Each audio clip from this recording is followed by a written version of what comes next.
शपथपत्र खोटे असताना पदोन्नती मिळाली कशी? सामाजिक कार्यकर्ते गणेश गिरलकर यांचा आरोप.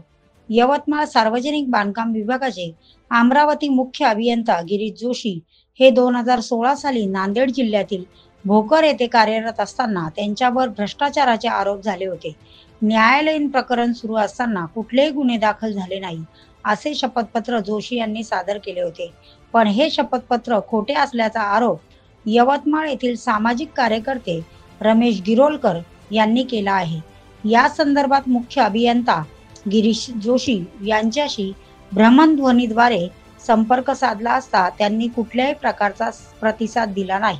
Bureau report, prime media 24 Yavatmal. मुख्य अभियंता श्री गिरीश जोशी हे भोकरला एक्झिक्युटिव्ह इंजिनियर म्हणून होते. त्यांनी 39,55,000 रुपयाचा भ्रष्टाचार केलेला आहे.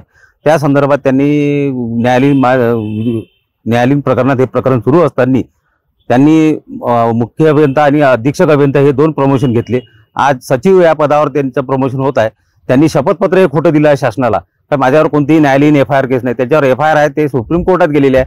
सुप्रीम कोर्टात हे प्रकरण प्रलंबित आहे आणि त्या संदर्भात मी हे शपथपत्र शासनाला दिलेले आहे. मी माननीय लोकायुक्ताकडे तक्रार केली आहे, शासनाकडे केली आहे, पण कोणी याची दखल घेत नाही. त्यांचे हे शपथपत्रावर ताबडतोब कारवाई करून त्यांना निलंबित का करण्यात येऊ नये हा माझा प्रश्न आहे. त्या संदर्भात या लोकांनी कोणी निर्णय घेतला नाही. माननीय आमदार साहेबांनाही मी सगळ्या आमदार लोकांनाही दिलेले आहे प्रकरण, पण कोणी याची दखल घेत नाही आहे. मी तर म्हणतो शासनाने याची ताबडतोब दखल घेऊन माननीय मंत्री, बांधकाम मंत्री यांनी तर त्यांच्यावर बडतर्फी करून त्यांना निलंबित करण्यात यावे ही माझी मागणी आहे. तरी मागण्या पूर्ण न झाल्यास मी माननीय मुख्यमंत्री साहेबांना निवेदन देणार आहे. मुख्यमंत्री साहेबांना दाखवणार आहे. यांचे सगळे डॉक्युमेंट्स माझ्याजवळ उपलब्ध आहे आणि मी स्वतः लोकायुक्ताकडे तक्रार केल्यामुळे त्यांनी या प्रकरणात दखल घ्यायला पाहिजे.